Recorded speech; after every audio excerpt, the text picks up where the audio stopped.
Kudzu and Coyotes, on Missouri's invasive, nuisance, and migratory species. Written and read by Elizabeth Enix. Occasionally, a coyote pack passes through the woods surrounding my house. I'm ecstatic when the canids yips rip through the night. A nuisance species where I live, coyotes are always around, but I only get to hear them or see them when they want me to. Every spring, hundreds of hummingbirds flock to the porch my dad built. They remain flitting distance from the hanging sugar water my parents supply them with until October. Only after they've consumed every last drop of summer will they begin their journeys back to warmer swaths of the Americas. Throughout the year, resident and migratory Canada geese make themselves at home in nearby bodies of water. I've been welcoming them since I was a kid, when they frequently found refuge in the pond behind my childhood home. Once, when my grandpa asked me to destroy their eggs, I hid them instead.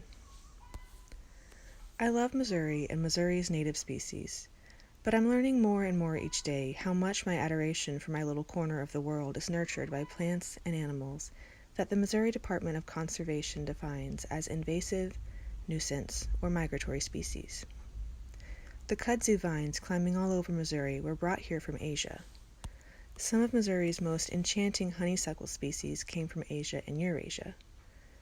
Missouri's mimosa, my favorite flowering tree, and a tree whose fluffy pink blossoms look like they belong in a Dr. Seuss book, came from Asia as well. Before colonization and farming reshaped the landscape, the parts of southeast Missouri that weren't forest or field were swamp. Now, only pockets of protected land retain the region's historic look.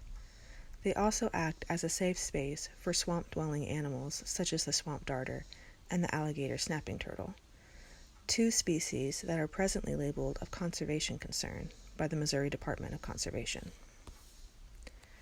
I treasure southeast Missouri's protected natural areas. I've been visiting our ancient swamps since I was a little girl, and visiting them feels like glimpsing a prehistoric past. I'm also glad kudzu thrives here, because the hungry vine adds a lushness to Missouri's natural backdrop that it is a joy to behold. I'm grateful our swamp species have a sanctuary, and I'm happy that efforts to eradicate Missouri's nuisance species have only caused the life forms to find new ways to survive and thrive. My family line has been surviving and thriving in Missouri for a long time, and we've been living in the United States for even longer. I have loved ones who are newer to the country, however, and I worry about them being deemed invasive, nuisance, or migratory species now more than ever. Recently, a loved one of mine with Latin American heritage was driving home when they were called a racial slur and told they should be deported. They're afraid to leave their house. Two of my young loved ones have a foreign father, and if the current political climate doesn't improve, I'm concerned they could someday be bullied by their peers or targeted by government officials for their parentage.